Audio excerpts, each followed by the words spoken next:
Hello again. And then Black Dragon EBD for short. For those that kind of know me on these YouTube streets, this is another theory that I have. June 17th, 2004. This one's called the non-existence of gravity. Even though I know the title itself, now that I think about it, it's just kind of way out there. I had some radical thoughts 20 years ago. I'm going to read them verbatim so you understand them at least, or at least to some extent. I don't know. 23-year-old me different than 43-year-old me. So, anyway, just here we go. The non existence of gravity. Ever since the days of Isaac Newton, the world has believed that the gravitational field of the Earth is the only reason that objects are not able to fly without maximum power, or that whatever goes up must come down.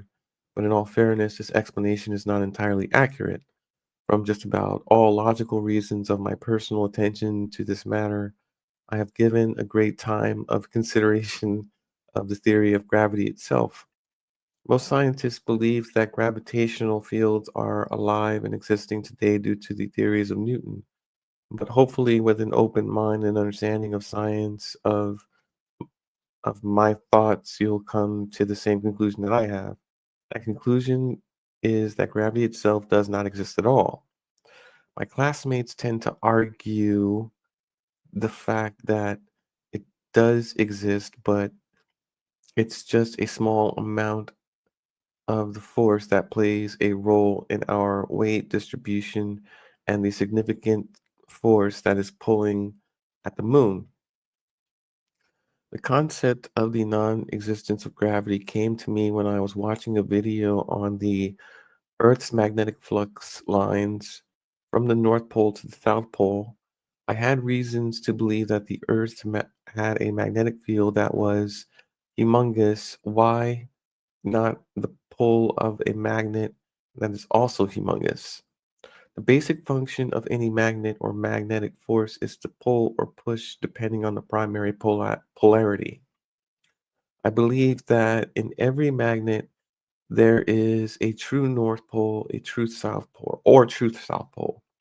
Both poles contain its own kind of pull or push only due to the amount of electrons and protons on each opposite ends of the poles. The amount of domains that are in one side of a magnet will determine the primary function of the pole, whether it be north or south. You will not ever you will not ever find a North Pole that doesn't have some aspects of a South Pole in it, and vice versa. A South Pole will have domains of a North Pole, but just not very much. Perhaps this is its equilibrium. You can't have one without the other no matter what. To prove this statement, scientists state that it is a well known fact that no matter how many times you cut a magnet in half, you will always have a north and south pole. Meaning, if you were to cut off the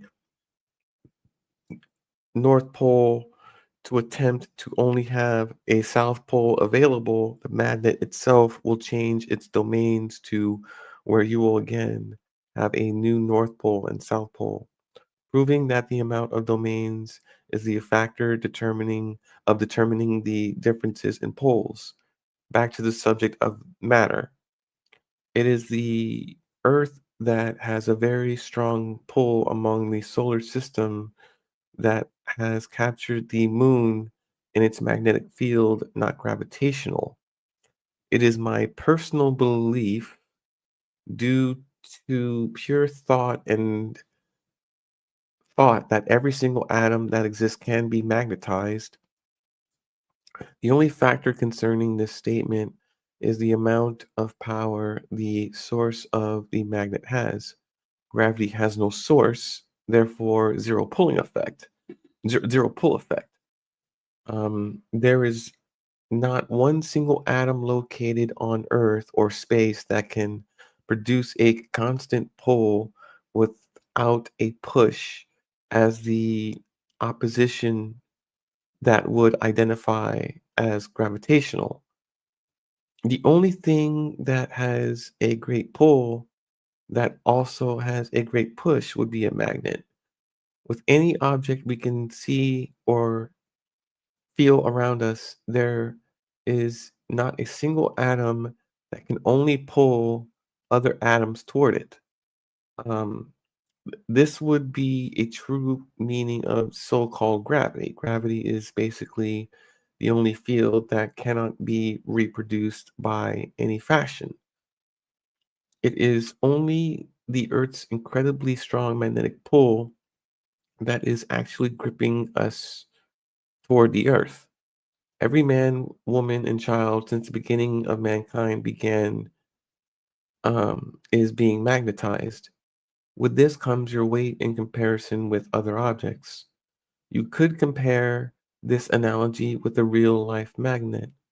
If you notice a magnet really likes ferrous metals, for the magnet, it is much easier to pull at a ferrous metal than a non-ferrous metal, which means that ferrous metals have more weight than we do on this planet due to the planet's taste for metals, which would also explain the magnetic pull of the moon.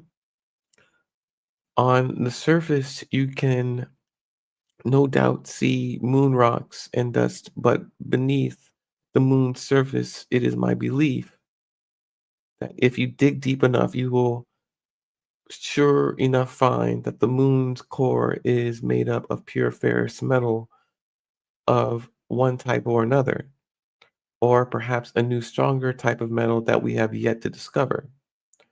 It is also a well known fact that the reason the moon has not slammed into the earth yet is the centripetal force that has been created.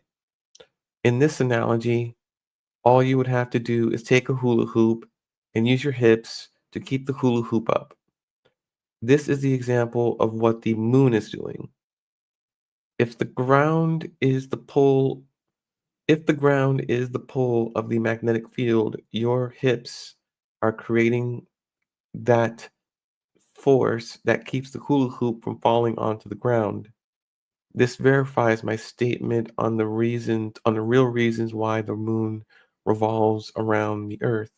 Consider the evidence and the research that has been done over the years by many inquiring minds. Magnetism is a key role in holding a lot of things together. It can also be determined as the ultimate equilibrium of balance within nature and other forces. This theory only proves one of the things Einstein has said. With every action, there must be an equals and opposite reaction. With magnetism, we can see this statement come to life and apply it to science. It concerns of gravity, we cannot see this statement apply to anything at all. By all terms of definition, gravity is supposed to be a constant pull of atoms toward its location, which is the center, but yet the center has no source whatsoever. In my opinion, you can't have force without source. Okay. Um I wrote this when I was at school, attending National Institute of Technology. So when I say my classmates or my colleagues, that's what I'm talking about. That's the context in which I wrote this. So at least that little mystery's out of the way. Anyway, that's the whole mental exercise, I suppose. Go to town. uh, yeah. At least you know what I was where I was going with it. Like it wasn't. It's. I know how it sounds, but you know, uh, yeah, that's what I thought. Uh, I still now that I read it, I'm like, yeah, yeah, I can see that. Hmm. All right, next one coming up next. There's the sun. Teleportation, time travel, applications of magnetism theory. How about let's look at the dates at which ones I did. Non-existence of gravity, telekinesis, and all right. I will do the sun. That looks interesting.